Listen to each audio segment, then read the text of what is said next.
Monsieur Guinifet, bonjour. Bonjour. Alors, je vous reçois aujourd'hui pour un troisième entretien consacré à Napoléon et De Gaulle. Vous Oui. avez mis une étude dans laquelle vous comparez Napoléon et De Gaulle, vous mettez en avant leur carrière respective, vous racontez leur histoire, leurs origines sociales, leurs influences politiques, intellectuelles. Vous dressez même des comparatifs psychologiques, peut-être qu'on y reviendra. Alors, ma première Mhm. question va être la suivante. Je ne vous cache pas, et j'espère que vous apprécierez ma franchise, que je suis toujours très étonné quand on ose comparer ou mettre sur le même plan Napoléon et De Gaulle. Voilà, je voulais avoir votre avis sur ce point-là, s'il vous plaît. Alors là, vous faites un jugement de valeur. C'est que sans doute pour vous, ils ne sont pas comparables parce ils ne possèdent pas les mêmes mérites, au fond, dans leur action. Mais je ne vais pas rentrer dans ce débat, mais je comprends qu'on puisse. Alors pour les uns, vous savez, pour les gaullistes, la comparaison avec Napoléon, elle n'est pas insultante, mais tout de même, ils pensent que De Gaulle était beaucoup plus vertueux que Napoléon. Certains admirateurs de Napoléon n'aiment pas trop la comparaison avec De Gaulle, et là, c'est davantage en raison de certains événements, et je pense en particulier à la question de l'Algérie. Voilà. Alors donc, pour des raisons politiques, inverses, on peut déplorer la comparaison ou juger qu'elle ne va pas de soi. Moi, mon point de départ, ça a été tout simplement de prendre les enquêtes d'opinion, c'est-à-dire les sondages. Vous savez, les sondages, c'est classique. Ça revient tous les ans, c'est un peu comme les hirondelles tous les ans. Quels sont vos hommes politiques préférés ou vos personnages historiques préférés? Et ce sont toujours les deux noms qui arrivent en tête.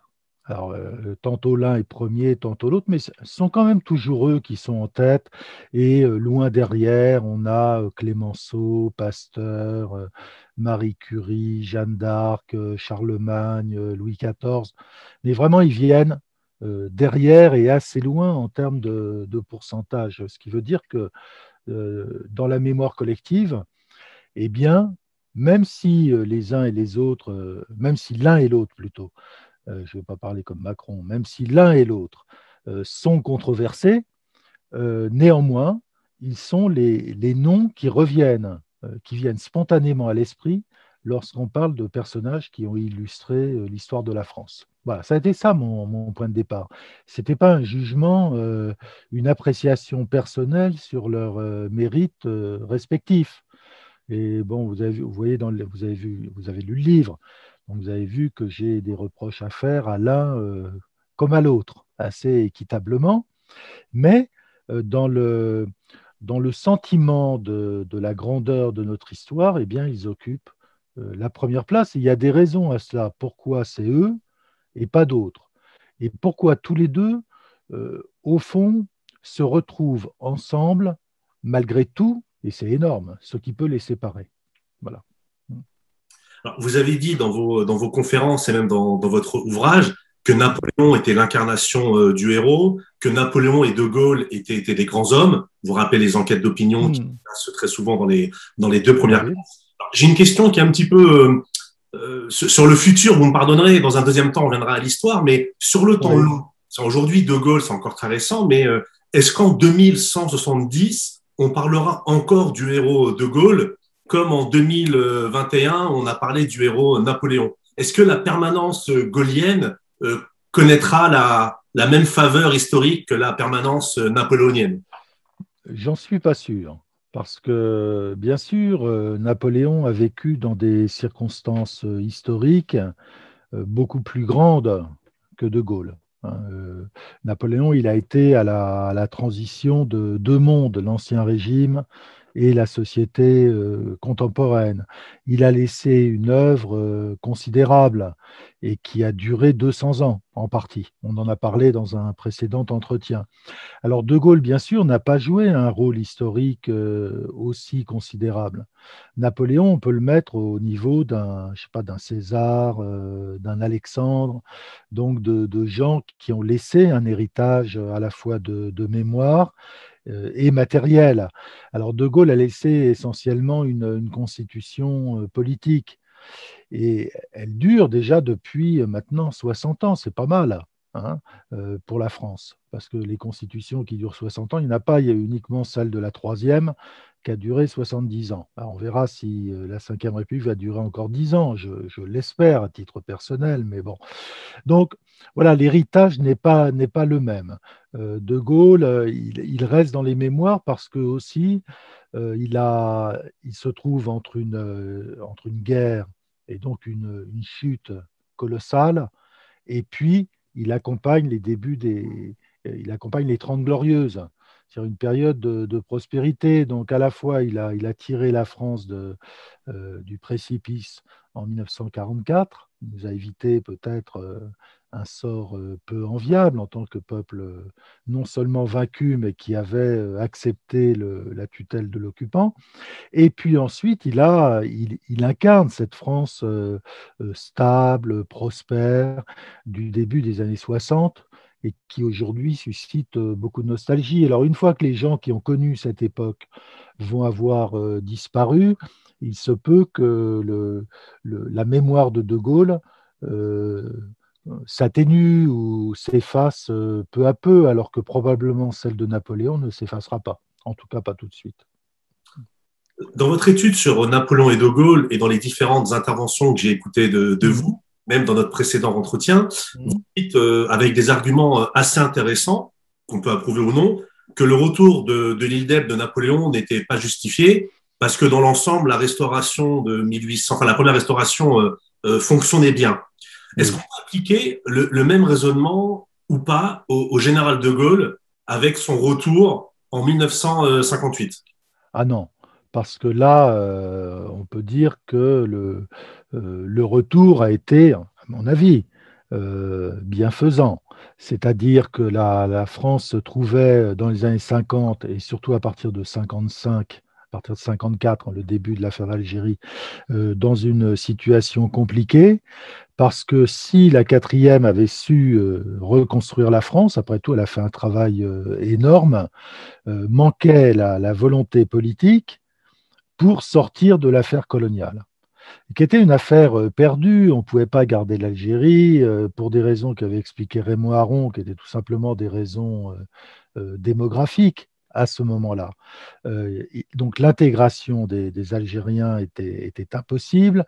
Conserver le régime colonial en l'état, ce n'était pas possible non plus parce que les Américains à Marrakech avait, lors d'une conférence, avait clairement sonné la fin du colonialisme européen.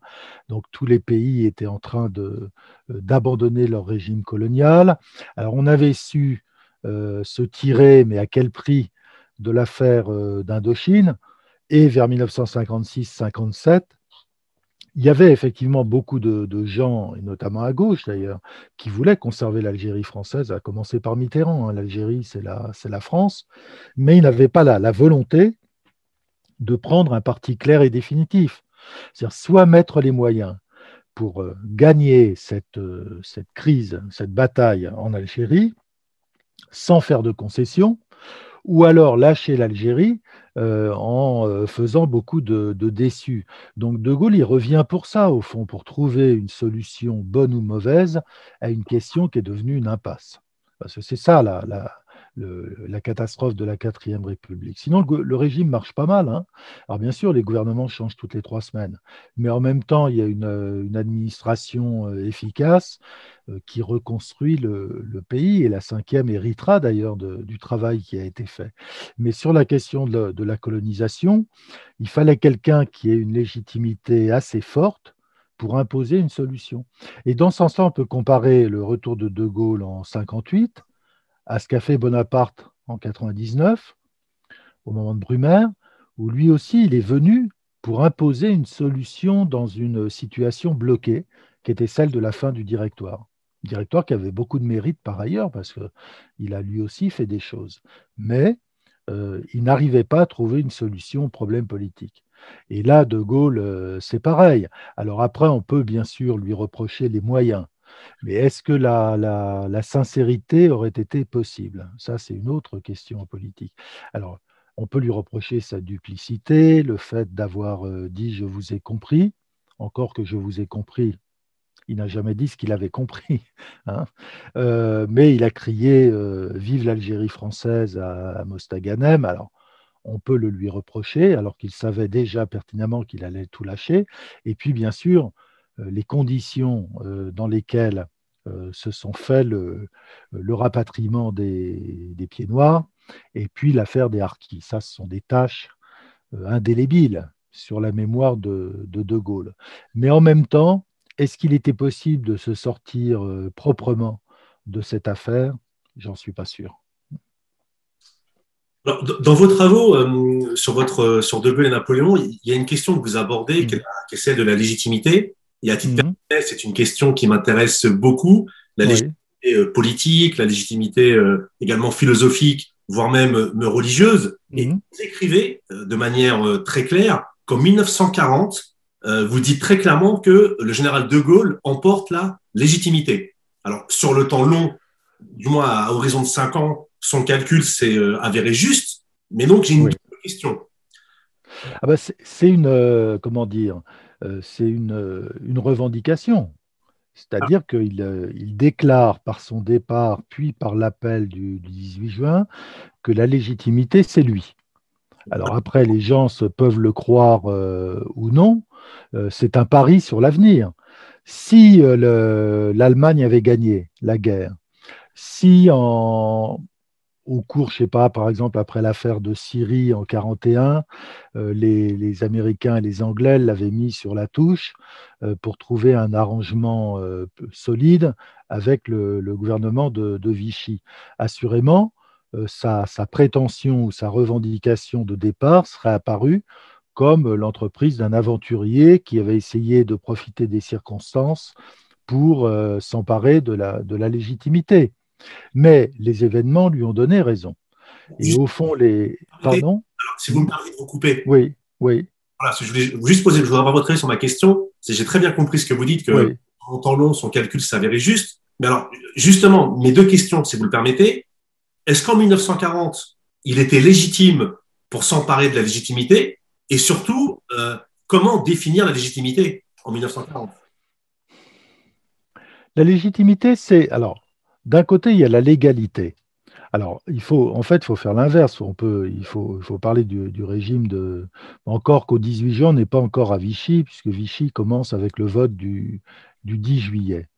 Euh, Tout tient à l'interprétation que l'on donne de l'armistice. Est-ce que le gouvernement, est-ce que Pétain était habilité à demander l'armistice ou pas? Et Pétain, lui aussi, s'empare, ou plutôt revendique la légitimité du régime de la Troisième République défaillant en annonçant qu'il a entamé les démarches pour solliciter l'armistice auprès de l'adversaire. Et De Gaulle a une interprétation inverse. Alors, ceci dit, la légitimité n'est pas un titre. C'est pas marqué sur un papier, un tel est légitime. La légitimité, c'est au regard de l'histoire et de l'opinion. Alors, il se trouve que si on définit la légitimité par l'opinion, ben on peut dire qu'elle est largement du côté de Pétain en juin 40, parce qu'il va y avoir un consentement très large à l'armistice. Et De Gaulle va opposer ce qu'il considère être sa propre légitimité, c'est-à-dire il emporte avec lui l'idée que le pays ne doit pas capituler et doit poursuivre la guerre. C'est ça sa conviction profonde. Même si c'est symboliquement, même si c'est ailleurs, néanmoins, il faut poursuivre la guerre. Et il aura cette phrase qu'il a emmené le tronçon de l'épée. C'est ça pour lui la légitimité, c'est ça, c'est la volonté de continuer le combat.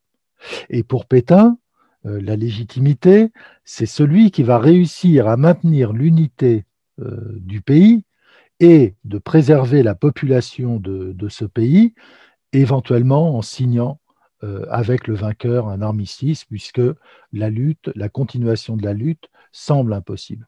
Alors, ce n'est pas un conflit de légitimité existante, mais c'est un conflit de revendication de légitimité. Et l'histoire va trancher. On peut dire que Pétain va conserver cette légitimité au regard de l'opinion jusqu'à l'invasion de la zone sud par les Allemands, c'est-à-dire jusqu'à l'automne 42.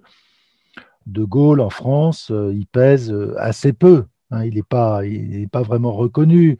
Il est un peu reconnu par le gouvernement anglais, mais encore par moment. D'ailleurs, les Anglais n'ont pas coupé les ponts avec Vichy, ni les Américains qui conservent un ambassadeur Murphy à Vichy pendant tout ce temps et jusqu'en 1942. Et c'est l'histoire qui donnera raison. Alors la légalité, c'est une autre question. Bien sûr, la légalité n'est pas du côté de Gaulle, puisque il a quitté la France et il se déclare investi d'une mission qui n'est confirmée par personne, sauf par sa propre conscience. Pétain peut s'appuyer sur un vote de l'Assemblée du Congrès, de l'Assemblée nationale, qui lui confère les pleins pouvoirs et le mandat pour réformer les institutions.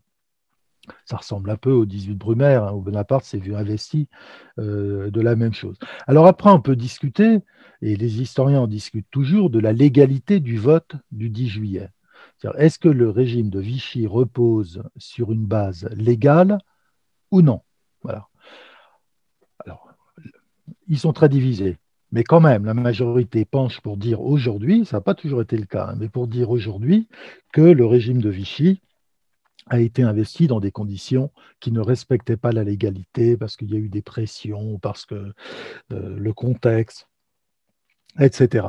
Et puis, De Gaulle, en 1943 seulement, va se donner une légalité en fondant un gouvernement provisoire. C'est-à-dire, il reste de 40 à 43 dans le pur domaine de la légitimité, c'est-à-dire en disant, au regard de l'histoire, au regard des traditions françaises, au regard des valeurs qui sont celles de la France, la légitimité, elle est avec moi. Et en 43, à Alger, il se donne une légalité en nommant un gouvernement provisoire, etc. C'est-à-dire là, il, il fonde en fait ce qui est déjà une nouvelle république, même si c'est dans les cadres fixés par la tradition républicaine. Bon, c'est une affaire compliquée. La légitimité, le problème, c'est qu'il n'y a pas de définition simple et claire. C'est un terme vague. Mais si vous n'avez pas la légitimité, plutôt si les gens n'ont pas le sentiment que vous êtes légitime, ils ne vous suivent pas. Donc la légitimité est indépendante de l'élection. Et on le voit aujourd'hui avec souvent nos dirigeants qui ont la légalité pour eux, mais pas toujours la légitimité. Le message est entendu. Alors, vous rappelez également l'appétence française pour les grands hommes, pour les sauveurs, et vous dites aussi, contrairement à ce que certains disent et racontent, que cette appétence, elle n'est pas nouvelle dans l'histoire de France, Non. et elle remonte à très loin. Je voudrais avoir votre avis sur le point suivant. Certains expliquent cette adhésion aux grands hommes ou au mythe du sauveur par l'imprégnation du christianisme dans notre pays. Est-ce que vous voyez un rapport de cause à effet? Je ne suis pas sûr. Moi, je l'expliquerais plutôt par l'imprégnation de la figure du roi, c'est-à-dire du père, de celui qui est le garant de l'unité, de la paix civile, de l'ordre, de la prospérité, de la justice, très important. Et je pense que c'est plutôt cette figure royale qui explique cette appétence française, et puis aussi un besoin qui est le besoin de refaire l'unité française lorsque l'État est défaillant. Et après tout, ces sauveurs, on les voit apparaître dès l'époque de la monarchie quand les rois ont été défaillants. Et si Jeanne d'Arc est la première du genre, c'est une femme hein, qui commence cette longue histoire, eh bien c'est un moment où la monarchie est particulièrement défaillante. Et on verra ensuite d'autres personnages apparaître comme ça. Et donc il y a à la fois comment dire, une manière monarchique d'envisager le pouvoir. D'ailleurs, on parle aujourd'hui communément de république monarchique ou de monarchie républicaine, et c'est juste d'ailleurs, parce qu'au fond, c'est pas parce qu'on a coupé la tête de Louis XVI qu'on est sorti de l'imaginaire de la royauté. Et c'est-à-dire la manière radicale par laquelle on est sorti de la monarchie fait qu'on n'a jamais fait notre deuil de la royauté. Alors, on a des présidents maintenant, très vraisemblablement, on n'aura jamais à nouveau de roi, mais en même temps, on conçoit nos présidents sous l'apparence de la royauté et de la stature royale, d'où la déception d'ailleurs avec beaucoup de nos chefs d'État républicains, c'est-à-dire qu'ils ne sont pas à la hauteur du rôle que l'on attend d'eux qu'ils jouent. Hein. Ça, c'est un trait profondément français. Et puis ce besoin, c'est-à-dire qu'on voit, ou plutôt on cherche l'unité du pays dans la personne de celui qui le représente. Parce que la France est un pays très hétérogène, et pas seulement du fait de l'immigration aujourd'hui, mais toujours la France a été hétérogène, non pas en raison d'une immigration venue d'ailleurs, mais en raison de la diversité des langues, des cultures régionales, etc., qui font que voilà, c'est pas l'Angleterre, hein, c'est un pays beaucoup moins homogène et qui tient par l'État et par celui qui incarne l'État et qui est l'incarnation de l'unité du pays. Alors, si vous ajoutez ce besoin d'unité et puis la puissance de la figure royale en France, regardez l'intérêt des Français pour la couronne d'Angleterre, par exemple, qui montre bien qu'on n'a jamais fait notre deuil de la monarchie, eh bien, vous obtenez ce rôle qui se manifeste chaque fois qu'il y a une période de crise et de décomposition où l'État s'affaiblissant ou étant en crise, pour X raisons, le pays est sur le point de se défaire. C'est le cas, par exemple, avec la Révolution française, parce qu'il n'y a pas de place pour Bonaparte s'il n'y a pas la Révolution française. Sans 1940, et le grand effondrement du mois de mai-juin 40, De Gaulle, quelques années après, part en retraite et on n'entend plus parler de lui. Il n'y a pas de place pour lui, c'est en plus un militaire un peu marginal, pas très apprécié de la corporation, il n'y a pas de place pour lui. Et à chaque fois, ça a été la même chose. Vous prenez Clémenceau, c'est un marginal dans la société politique de l'époque. Mais en 14, on va avoir besoin de lui, parce qu'on a besoin d'hommes comme lui. Et puis, voilà, dans l'histoire, il y en a plein comme ça. Et on a même célébré des gens qui n'avaient pas vraiment la carrure, mais qui semblaient euh, remettre de la volonté dans la politique, avoir un projet sérieux. Prenez par exemple Mendes France au moment de la guerre d'Indochine. Hein, en 54-55, Mendes est célébré comme quelqu'un qui va enfin sortir la France de l'espèce de marécage où elle se trouve politique avec la Quatrième République. Et on pense qu'il est le grand homme que l'on attend, que l'on commence à attendre désespérément. Bon, finalement, ça sera De Gaulle en 58. Je ne sais pas si vous serez d'accord, mais depuis la fin de la monarchie légitime, qu'on comprenne 1793 ou 1830, mais Oui. 1793, il me semble que les trois grands hommes, les trois grands chefs d'État qui ont émergé sont Napoléon Ier, Napoléon III et De Gaulle. Comment expliquez-vous que sur ces trois grandes figures post-révolutionnaires, il y ait deux militaires? Oh, parce que, oui, il y a deux militaires, puisque Napoléon III ne l'est pas. Euh, D'abord parce que comment dire, la qualité de militaire permet de se revendiquer d'une légitimité plus forte que celle que confère la politique. Alors bien sûr, De Gaulle avait des accointances dans différents partis, Bonaparte avait été robespierriste, mais en même temps, c'est l'uniforme qui leur confère leur légitimité. Et l'uniforme, par nécessité, par nature, est lié à l'histoire du pays et pas à celle de ses divisions internes et politiciennes. Si bien qu'ils peuvent apparaître à un moment donné comme étant au-dessus des partis, même si peut-être en réalité ils ne sont pas tout à fait au-dessus des partis. Mais en même temps, ils ont cette autorité qui tient à leur fonction militaire et que n'auront jamais les hommes politiques.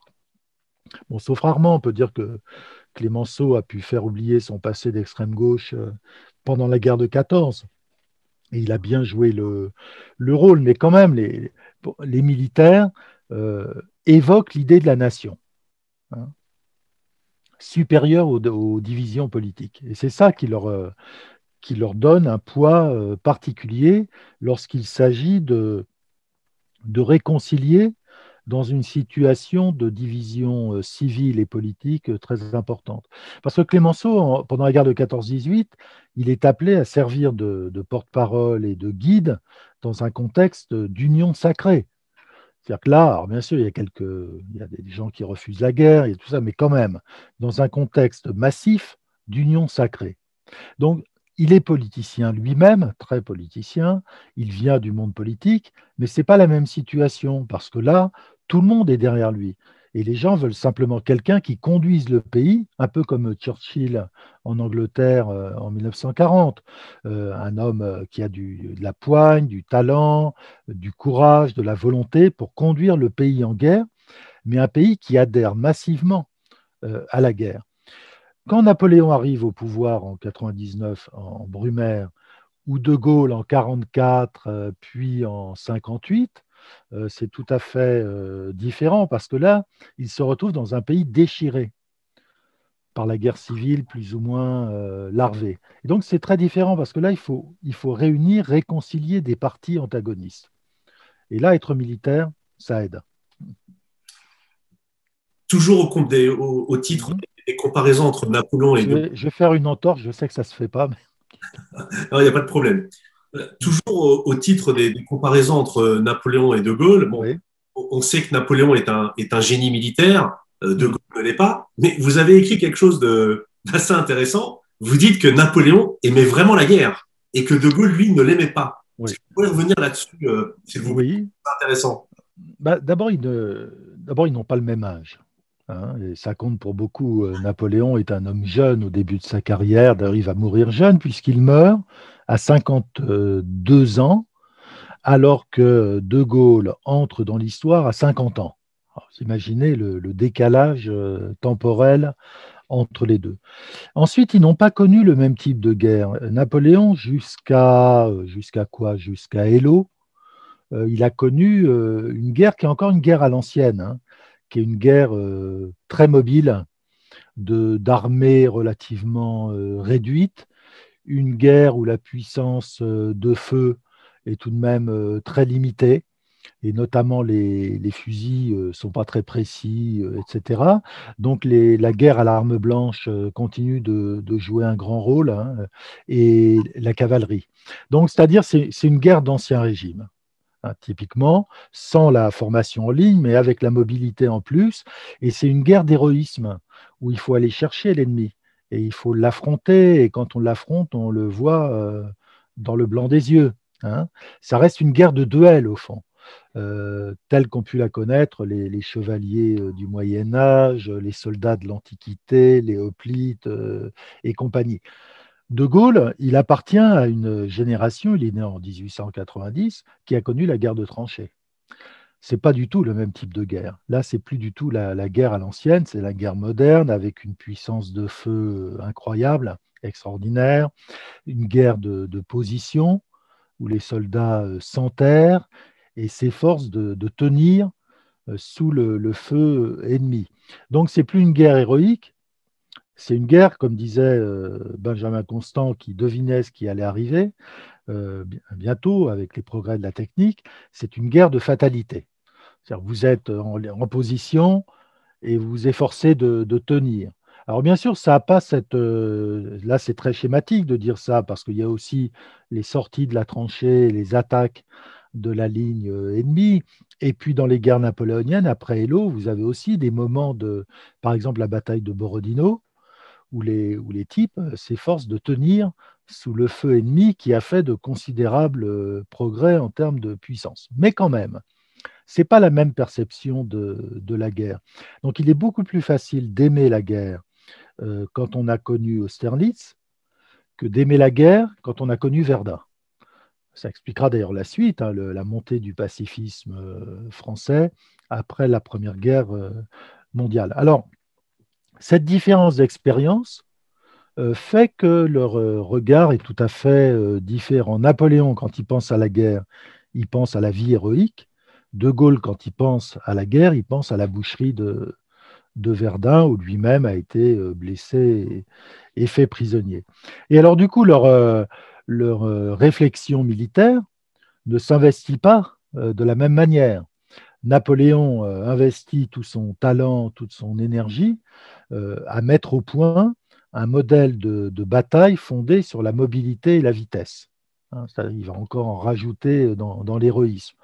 Et De Gaulle va mettre toute sa capacité de réflexion militaire. Il n'a pas eu à mener des combats, des grandes batailles, mais il a réfléchi beaucoup avant 1940. Il a écrit plusieurs livres à trouver les moyens de diminuer ou de limiter les pertes humaines dans la guerre. D'où sa réflexion sur les blindés.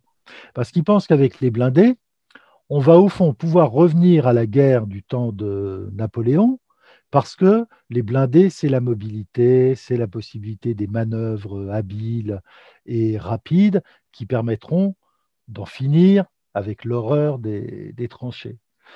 Alors, De Gaulle, il rêve au fond de la guerre de Napoléon, parce qu'il a connu le contraire même de la guerre héroïque qui avait été le fait des 9/10 de l'histoire de l'humanité avant qu'arrive le progrès de l'artillerie, surtout le grand tournant, c'est la guerre de Crimée. Là, il commence à y avoir des bombardements vraiment terribles, et la guerre de sécession. Voilà, ce sont les deux. Là, c'est le basculement de l'histoire de la guerre vers une guerre où la technique et l'industrie jouent un plus grand rôle que l'habileté humaine.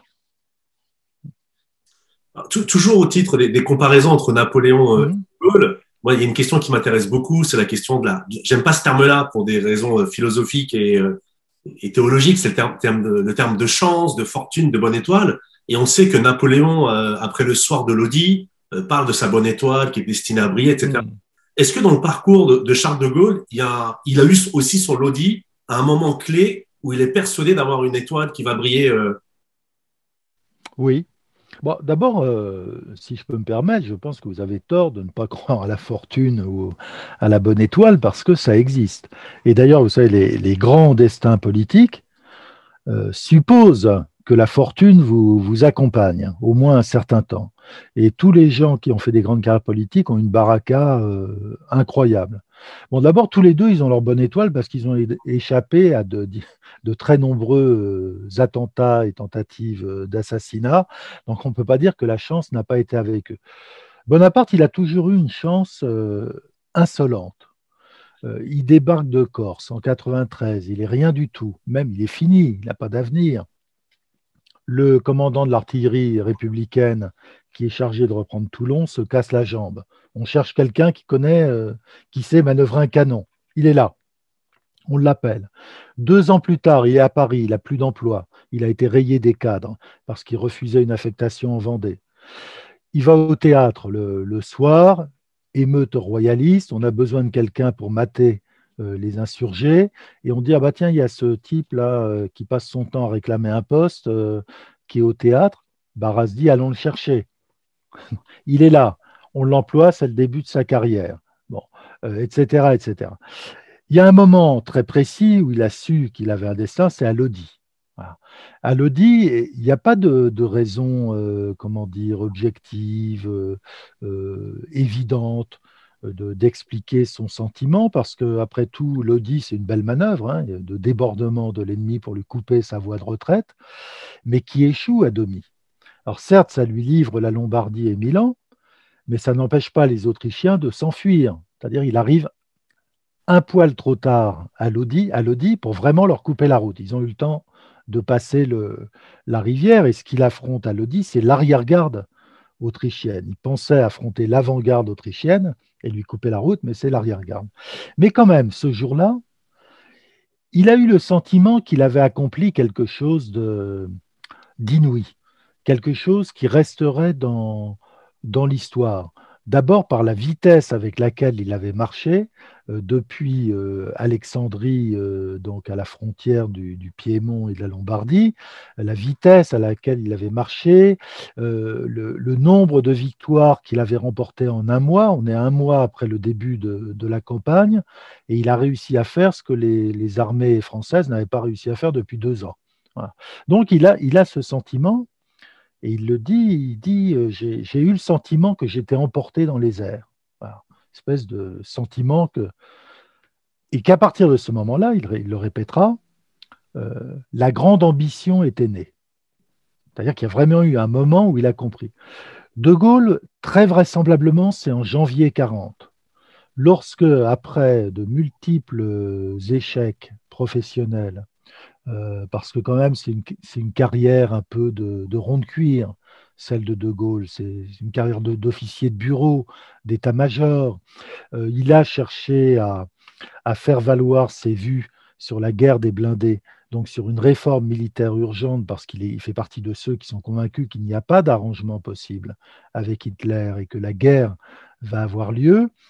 Il a été repoussé de partout. Et alors bon, à la fin, Paul Reynaud le fait entrer au gouvernement comme sous-secrétaire d'État à la guerre, mais néanmoins, c'est un strapontin, ça ne veut pas dire que la France va se convertir à ces propositions. Mais en janvier 40, alors que la campagne de France n'est pas commencée, la guerre a commencé en septembre 39 et en janvier 40, c'est l'époque de l'expédition de Norvège, la Pologne a été mise hors de combat.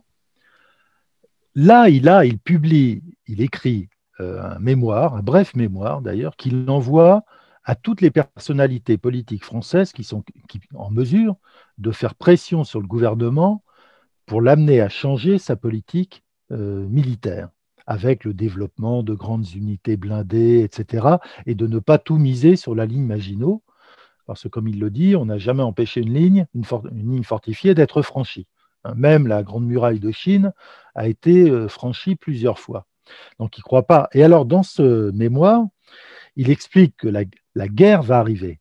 C'est-à-dire que la France aurait tort de se croire à l'abri, derrière sa ligne Maginot, que les Allemands vont attaquer. Personne ne sait quand, mais ils vont le faire, maintenant qu'ils en ont quasiment fini avec la Pologne. Et alors, il explique qu'ils vont gagner, ils vont faire la guerre, que si on ne se prépare pas comme on devrait le faire, on va perdre cette guerre, mais que finalement, les Allemands seront vaincus. Et là, il y a un passage absolument extraordinaire qu'il reprendra plus ou moins dans l'appel du 18 juin, qui est sa conviction euh, totale et définitive que c'est la capacité industrielle qui décidera de l'issue de la guerre. C'est-à-dire le belligérant qui sera le plus capable de soutenir l'effort industriel pour fabriquer de l'armement, qui aura les ressources en termes de pétrole et d'énergie, gagnera. Et comme il est convaincu que l'Amérique ne pourra pas rester en dehors du conflit durablement, eh bien, l'Allemagne finira par perdre. C'est d'une lucidité incroyable. Pour moi, c'est le plus grand texte qui ait jamais écrit de Gaulle. Mais à l'époque, c'est aussi une conviction folle, parce que on pourrait réunir 300 experts, tous lui montreraient que tout ce qu'il dit est impossible, que ça ne peut pas arriver, que l'Allemagne peut très bien gagner la guerre, peut très bien s'en sortir et dominer l'Europe. Donc il a la conscience là qu'il a l'intelligence du moment. Et sans doute à partir de ce moment, à partir de janvier 40, eh bien, il entre dans un personnage qui n'est pas celui qu'on avait connu auparavant. Comme Bonaparte après Lodi, c'est pas Bonaparte avant Lodi. Hein. Très rapidement, si possible, parce que j'ai Oui. pas mal de questions. Quel est alors, je connais mieux Napoléon que De Gaulle, comme vous savez. Mmh. Napoléon avait une vision utilitaire de la religion, une fonction sociale, Mmh. et plutôt agnostique ou déiste, Napoléon. Quels étaient les rapports réels de Charles de Gaulle avec la religion catholique? C'est un catholique fervent. C'est un catholique, on dirait aujourd'hui traditionnaliste, parce que jamais il n'a accepté Vatican II en son fort intérieur. C'est une famille très pieuse. Il a toujours eu des rapports, enfin il a toujours eu, en tant que chef d'État, il a eu des rapports exécrables avec l'épiscopat, avec l'Église, ça oui. Mais en même temps, il a, autant que faire se peut, toujours accompli ses devoirs religieux, communié quand il le pouvait. Quand il était à Colombey, il allait à l'abbaye de Clairvaux communier, où il y avait un de ses petits-neveux qui était moine. et qui lui donnait la communion. Voilà, il assistait à la messe à Colombey. Maintenant, en tant que chef de l'État, il a toujours eu des rapports protocolaires normaux avec l'Église, mais il n'a jamais fait état de sa foi personnelle dans son action politique. Bon, il savait que l'histoire était passée par là, que la République avait succédé à l'Ancien Régime et que la loi de 1905 avait séparé l'Église et l'État. Et donc, jamais dans ses propos ou ses actions ou son comportement d'homme d'État, on ne le verra sortir de ce qui est exigé de lui en tant que chef d'État d'une république. Mais à titre privé, et on sait qu'il faisait très bien la part entre les deux sphères, hein, publique et privée, bien sûr, c'était un homme d'une piété totale, sa femme aussi, et sans doute la mort prématurée de leur fille handicapée a contribué à renforcer leur foi. Voilà. Voilà ce qu'on peut dire. Napoléon, oui, c'est une vision utilitaire et avec quand même un attachement au christianisme comme étant la tradition française. Voilà. Il y a quelque chose qui revient souvent dans votre livre, même dans les réflexions que vous faites sur Napoléon et De Gaulle, notamment dans la pratique du pouvoir, c'est vous Oui. dites que les grands hommes, ils gouvernent au centre. Et on connaît tous cette phrase de Napoléon, ni bonnet rouge, ni talon rouge, je suis national, j'assume l'histoire de France, de Clovis au comité de salut public. Et donc, à l'époque de Napoléon, cette division gauche-droite, bonnet rouge, talon rouge, je la comprends très bien. Mais dans Mhm. le cadre de la politique gaullienne ou gaulliste, lorsque vous dites que De Gaulle gouverne également au centre parce que c'est un grand homme, comment matérialiser la gauche et la droite à l'époque? Ouais, si on prend l'exemple du début de la Ve République, il fait entrer un certain nombre de démocrates chrétiens, des gens du MRP qui vont le suivre et qui vont le rallier, et puis aussi des socialistes qui vont le rallier au début de la Ve République. Donc il va s'efforcer euh, de gouverner avec le centre droit et ce qui est plus ou moins le centre-gauche, même s'il va conserver des adversaires définitifs comme Mitterrand euh, à gauche. Mitterrand qui d'ailleurs ne vient pas de la gauche, hein, qui a fait une trajectoire opposée venant plus ou moins d'un centre droit. Mais donc lui aussi va s'efforcer de rallier avec la même stratégie qui est d'exclure les extrêmes. Alors Napoléon exclut les royalistes intransigeants, c'est-à-dire ceux qui refusent de consentir à son pouvoir d'un côté, ceux qui ont porté les armes contre les armées révolutionnaires aussi. Ceux-là sont exclus et le resteront. Il exclut l'extrême gauche, ceux pour qui la révolution n'est pas finie et qu'il faudrait reprendre. Et il s'efforce de réunir tout ce qu'il y a entre les deux. Bon, c'est un peu Macron, quoi. Non, mais il y a de ça, c'est-à-dire cette idée que le pays comporte une majorité naturelle qui est divisée sur des choses secondaires, mais qui peut très bien se réunir sur ce qui est important et qui est l'intérêt du pays. Voilà, avec exclusion des deux extrêmes.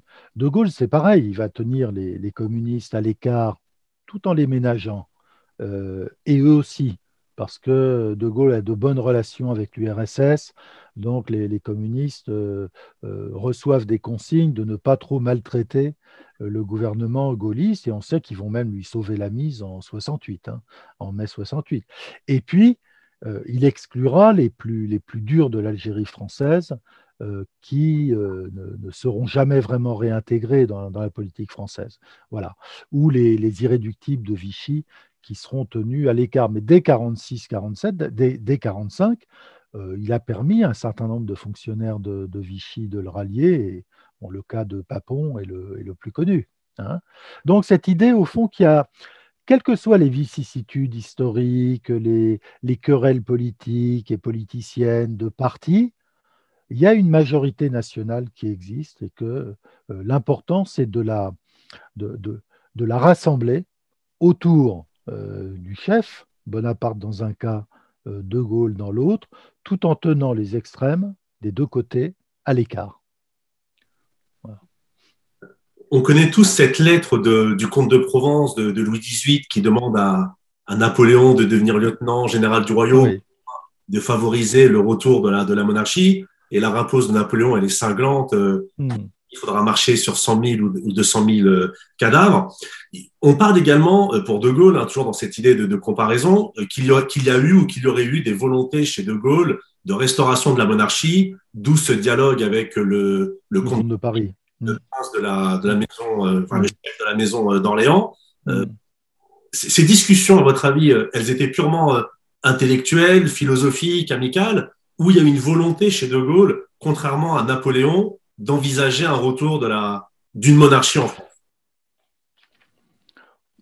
Je crois que tous les deux ont de la révérence pour la monarchie parce qu'elle incarne la tradition française.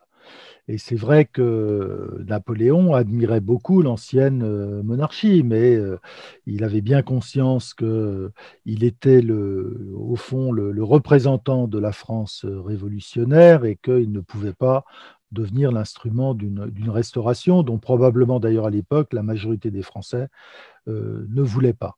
Donc, de ce point de vue, il en a tiré les conséquences.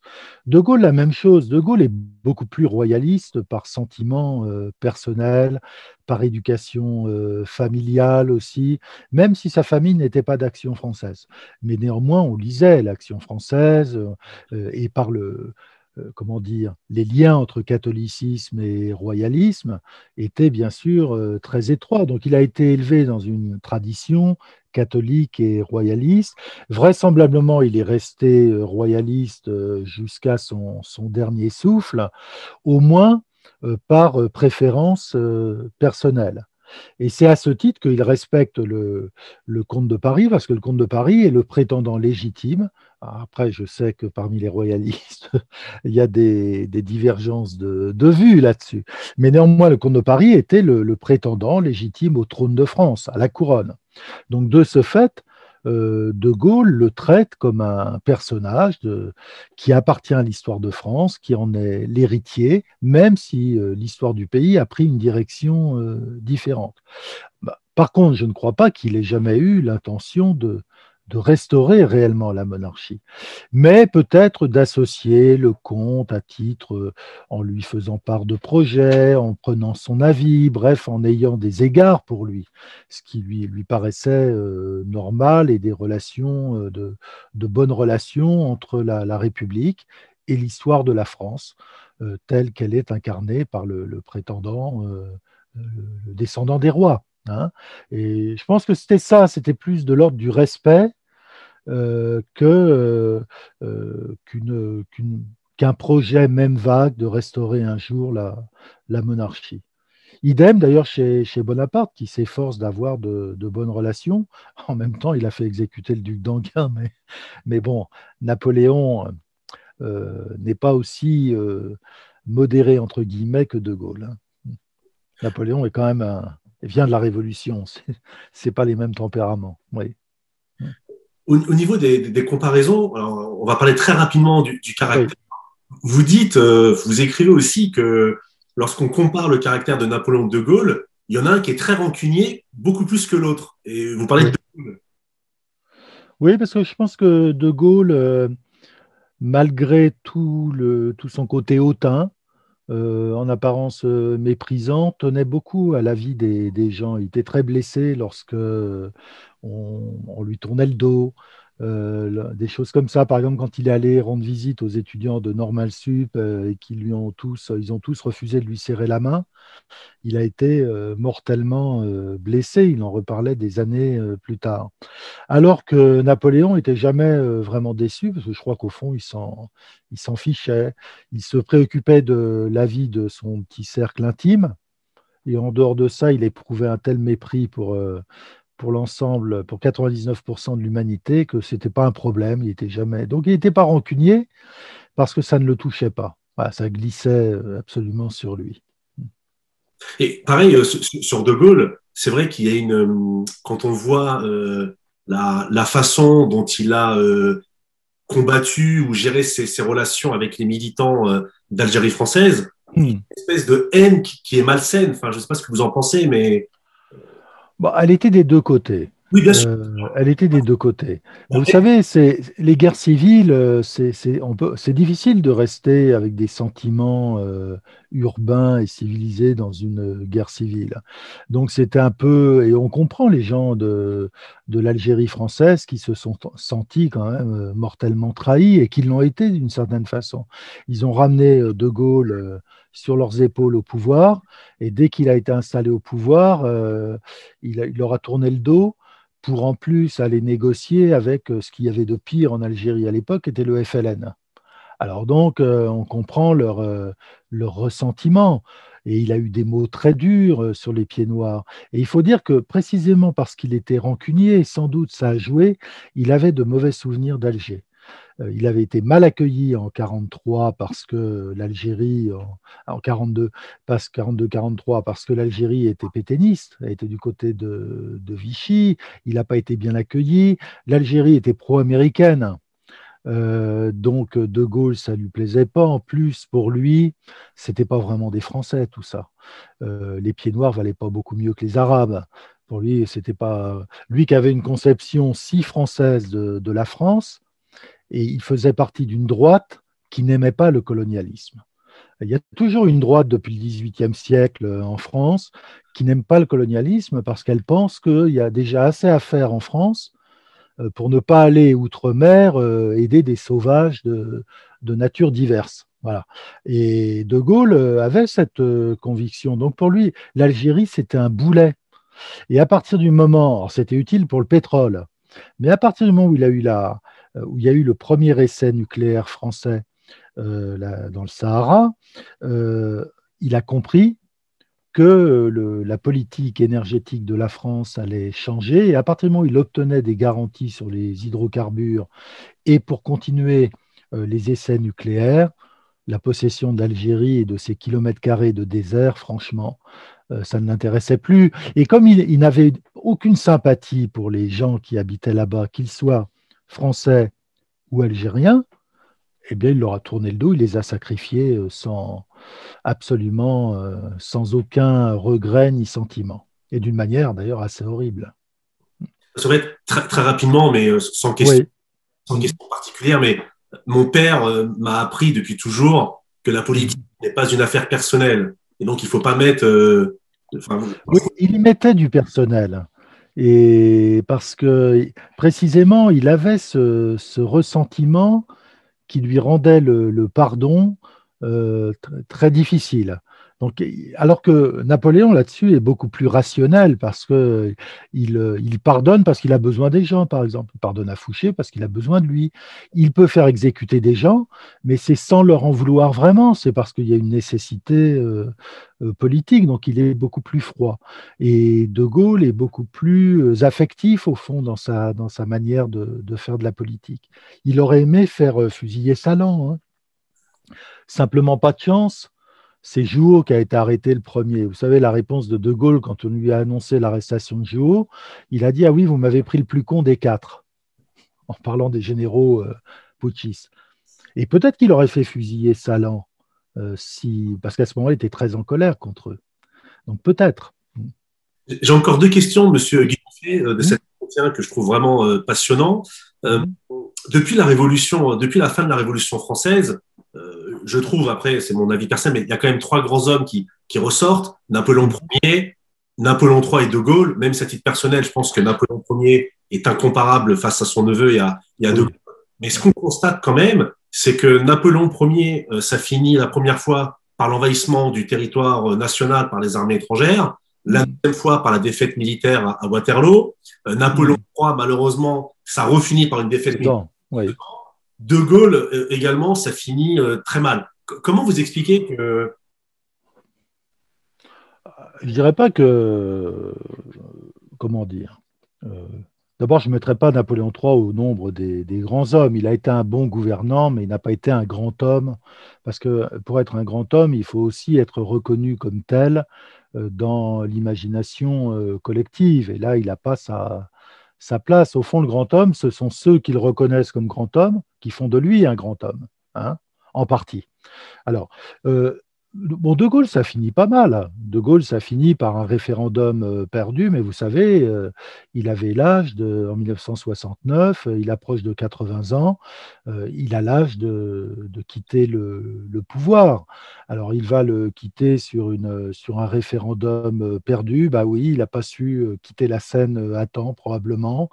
On peut penser qu'à partir de 65 et de sa réélection difficile, au deuxième tour contre Mitterrand, eh bien, il entre dans le déclin de son histoire.